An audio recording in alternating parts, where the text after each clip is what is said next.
Hello, and thank you for joining us. I am excited to be here today with two of our authors from the third book in the Changing Work collective book series, which is entitled Are We Friends or Coworkers? Exploring Relationships at Work, publishing on May 30th, 2025.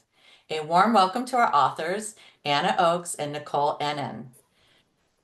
My name is Karen Frozio, and I'm serving as our host today. I'm a member of changingwork.org, as well as a contributing author to the second book of the Changing Work Collective series, which was also an Amazon bestseller entitled Leading with Compassion, Cultivating Connection from the Inside Out.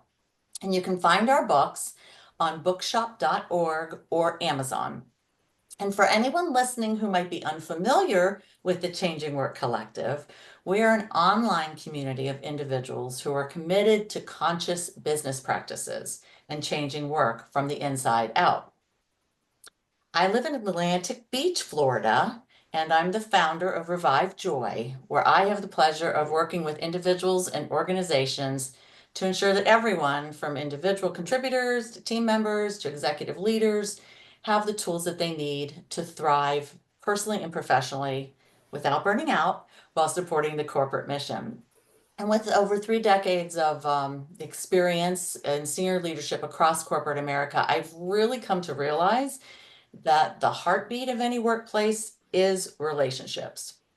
The titles, the systems, the strategies matter, but it's those everyday interactions, the trust that we build, and the way that we show up for one another that truly drive success. So, in a work world that's constantly evolving, from hybrid work environments to fully remote, being intentional about how we connect isn't optional anymore. It's foundational. And that's what drew me to this book and why I'm excited to help bring this conversation to life today.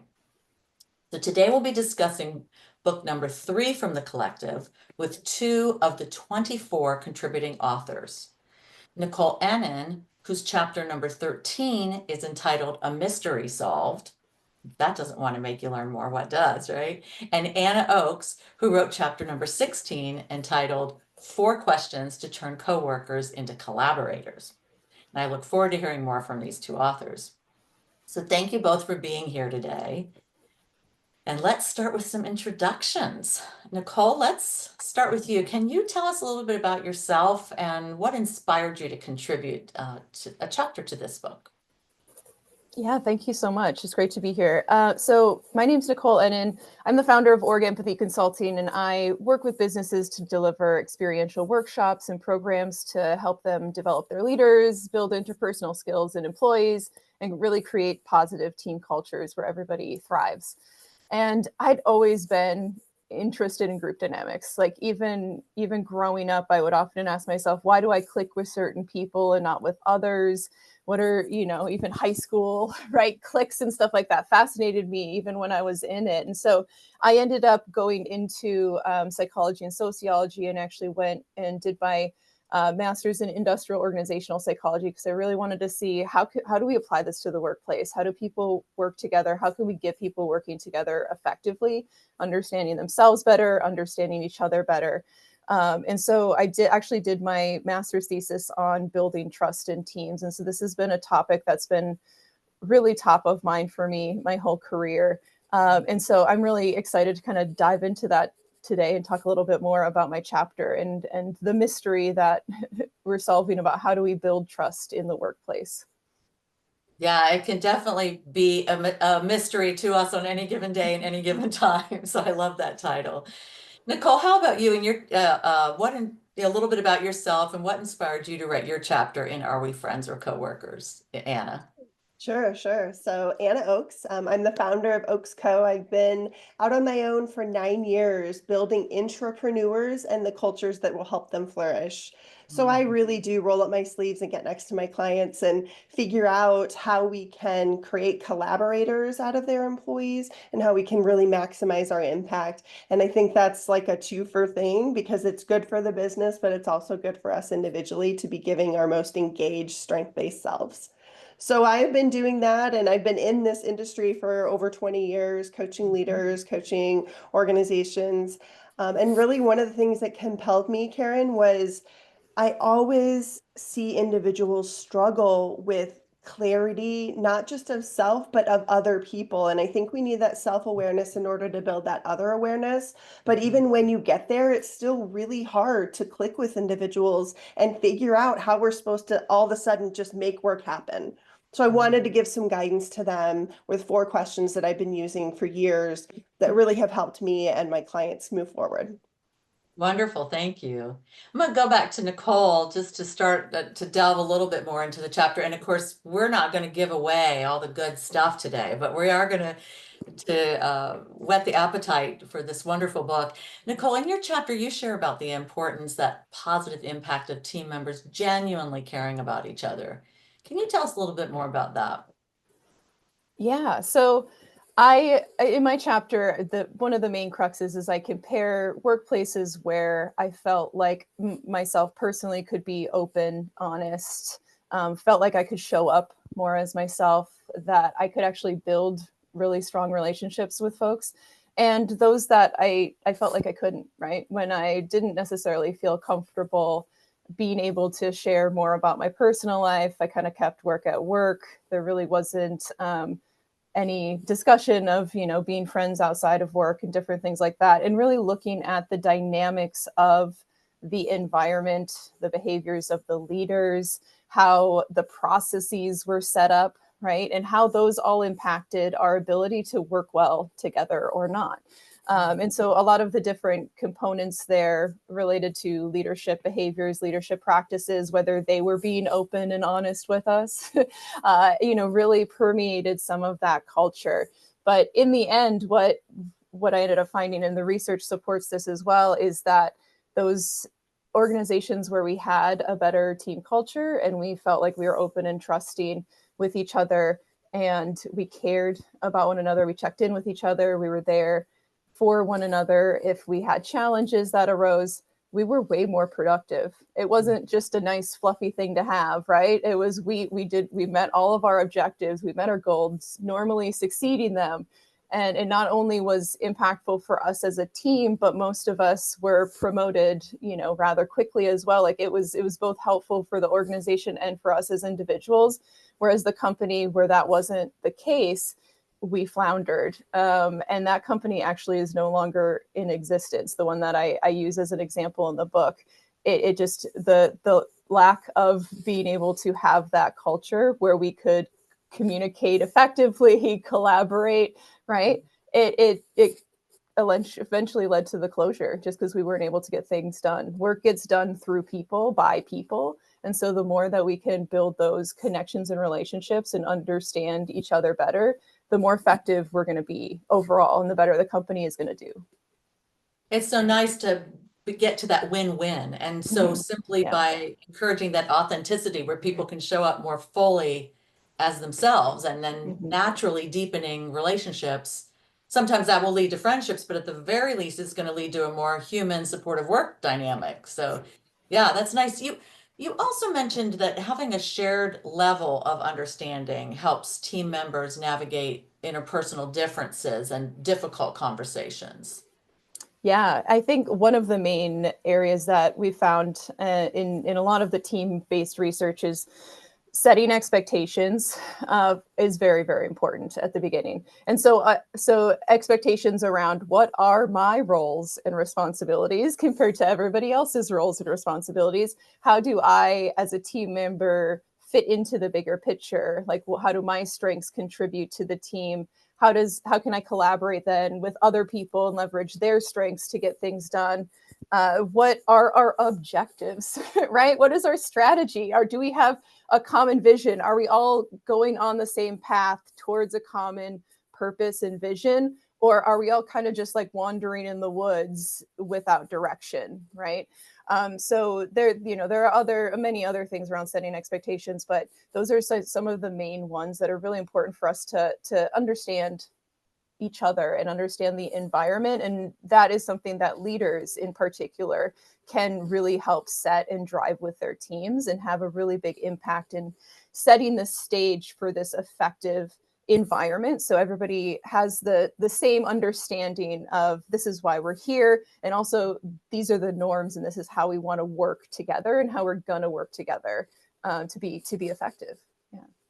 Thank you. Yeah, I can see where that would be especially helpful, where there's that blend of personal, professional closeness, like when coworkers feel like friends, but you still need to hold each other accountable. That's good. Thank you for sharing that. Anna, in your chapter, you referred to collaboration and how team members can complement each other. You talked about amplifying each other's talents and how those strengths interact with each other. Can you tell us a little bit more about this and also what you refer to as creating a symphony of strengths? Ah, yes. So, look, regardless if people want to consider their coworkers friends or not, because I do think you have people in both camps, right? They should be, they shouldn't be. Regardless of that, you need to collaborate with people at work. So, you can just come from a place of like, I'm here to collaborate with these individuals, which to me, Karen, means that you're here not only to create that outcome, but to leverage each other's strengths in ways that not only helps the project, but helps the individual too, because we learn by doing. So when we get into our zone of strength and we really put somebody in their lane, right? Worst career advice ever is stay in your lane, but like, you've got a lot of lanes to be in. So once you find that lane that you like and that you're really good at, how can you share that with other people so that together you can be more impactful? I really like that. I thought it was amazing how you explained how a culture of respect developed when the team members recognize and appreciate each other's individual strengths. And then by focusing on those strengths, the team would gain clarity around who's good at what. And then that reduced misunderstanding and role confusion, which really can be key friction points in both, friendships and co-working relationships. Yeah. And it's so interesting. There's research out of Gallup that shows that what really matters is knowing each other's strengths, not the strengths you have on the team. So regardless of the strength makeup, just knowing each other's strengths is going to help you be more successful as a team and individually. Interesting. You mentioned this when in your introduction today, and I found it very encouraging reading your chapter to hear that in your experience that with the right approach, and you talk about the four questions, but that team dynamics can actually shift. In your words, you said from competitive to collaborative and from draining to energizing. That's Yes. pretty powerful and encouraging. It really is. And I mean, Nicole, you hit on a couple of these points already. Like when leadership is absent, when they aren't setting that example of how to be an entrepreneur and think for yourself and really put your ideas to work within a system or organization, if they're not modeling that, chances are it's not going to happen on their team because those members who do demonstrate that are going to get exhausted by the lack of sponsorship and support. So we need good leaders. We need good cultures, and cultures really are the outcome of our daily habits and behaviors. It's the way that we get work done. So we can say we want to be innovative, but if we're bogged down by bureaucracy, we're not even close to living out the culture that we say we really want. So it really helps organizations start to match their words and their actions. Very important. Nicole, I am curious, how do you hope your chapter will influence the reader's behavior or mindset in their own workplace relationships?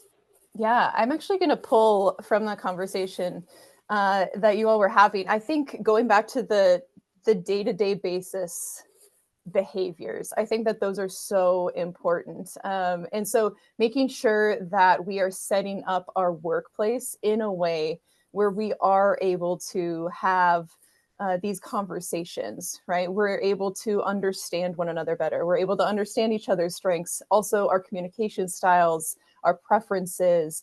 We're able to have some time where we can recognize each other for success, where we can ask for help.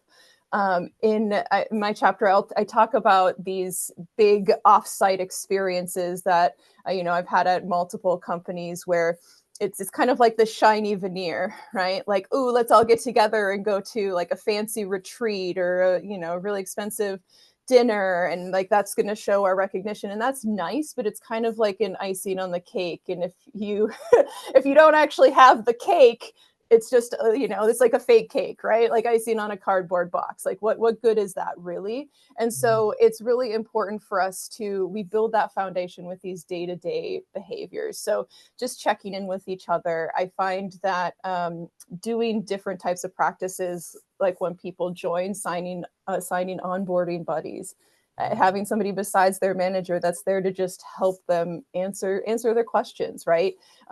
Be there to guide them in kind of the process of what is the culture of this company, right? Where do we go?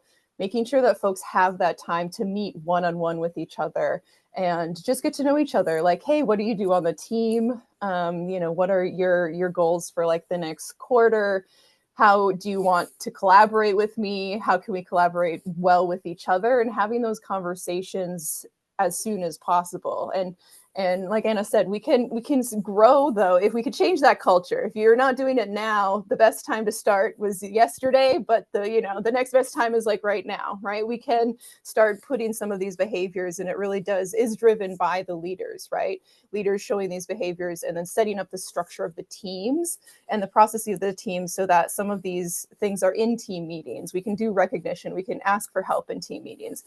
We can make sure that everybody's voices are being heard in team meetings. These different types of things, like really these day-to-day behaviors and like the little things go a long way in building that trust and that base level of collaboration between coworkers. That is a great reminder that it's never too late. That take a look. How are things in your workplace? And that just being intentional about those relationships can make such a difference. And how many different opportunities there are. You just pointed out, Nicole, for ensuring that people are recognized, people are heard, and relationships are broadening and growing. So thank you. That's great. Anna, what takeaways do you hope will stick with readers as they reflect on their own workplace dynamics? Mm. Maybe if I had one hope for readers for the whole book, honestly, as you look at the whole book, but also for sure my chapter would be that you would walk away with a renewed sense of obligation to the people around you. I think you make a commitment when you agree to do a job and you make that commitment to the people that are on your team. And so if they could renew that sense of obligation to them, but it's not just about being selfless, like that's about knowing yourself and what you're really good at, and then committing to collaborate with them, make new agreements together, right? We can change that culture by shifting in small ways the way that we get work done, the way that we treat each other. And so again, regardless of friends or coworkers, we do need to be effective collaborators. And I think agreements is one way to do that.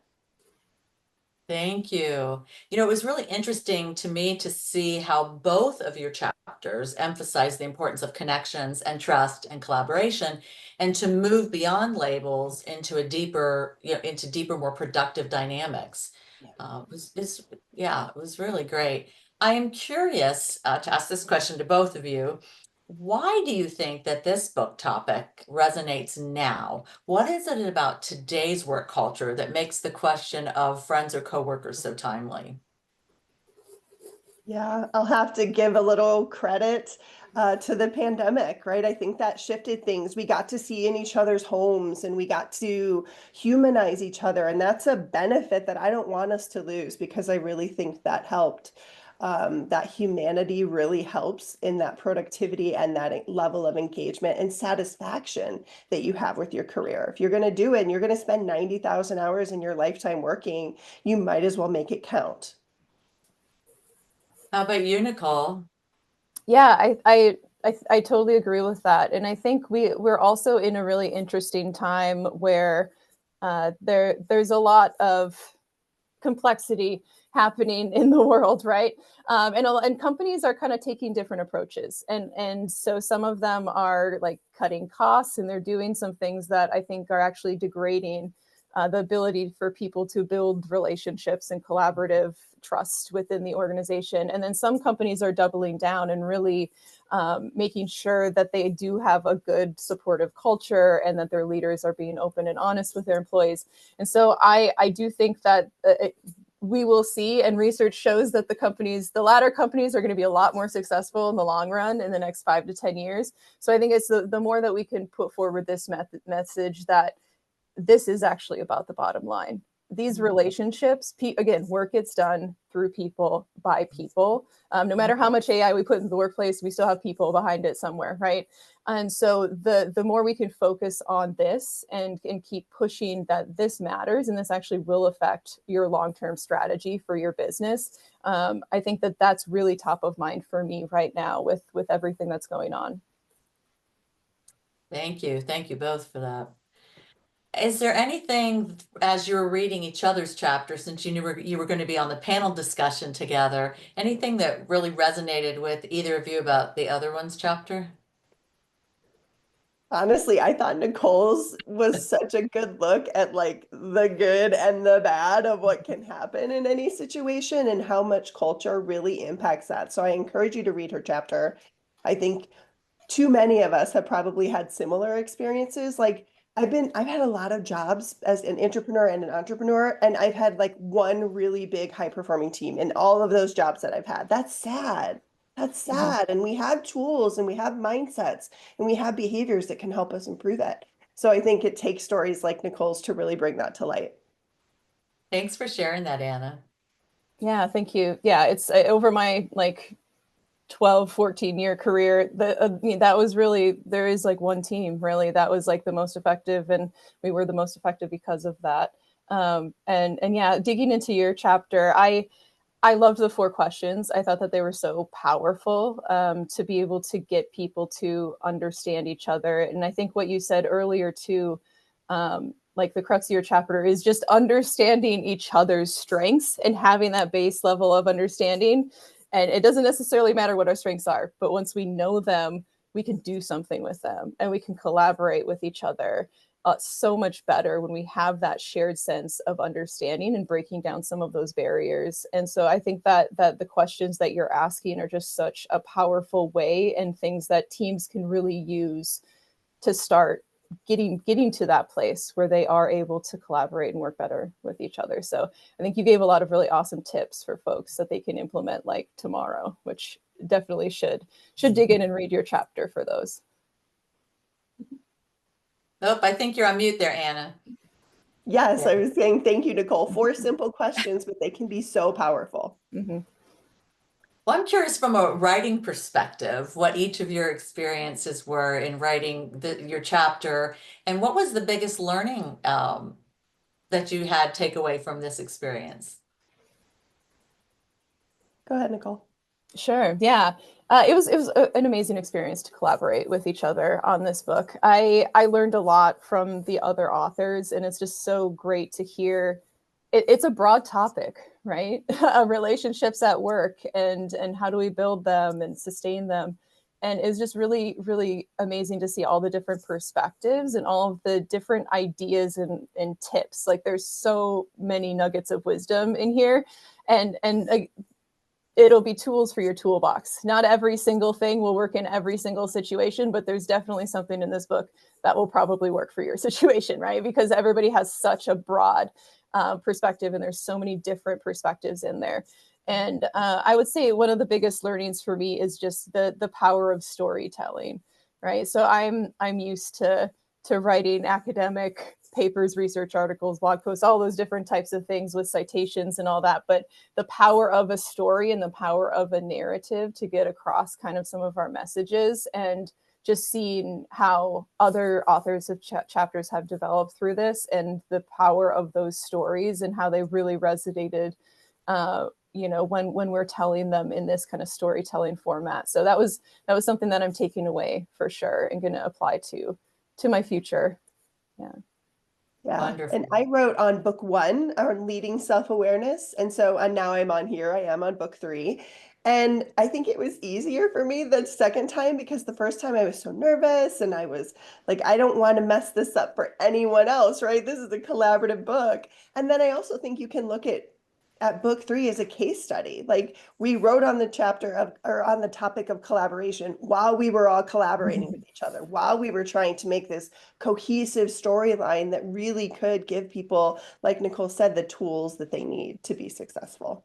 So I find it interesting that we are collaborators writing about collaborating.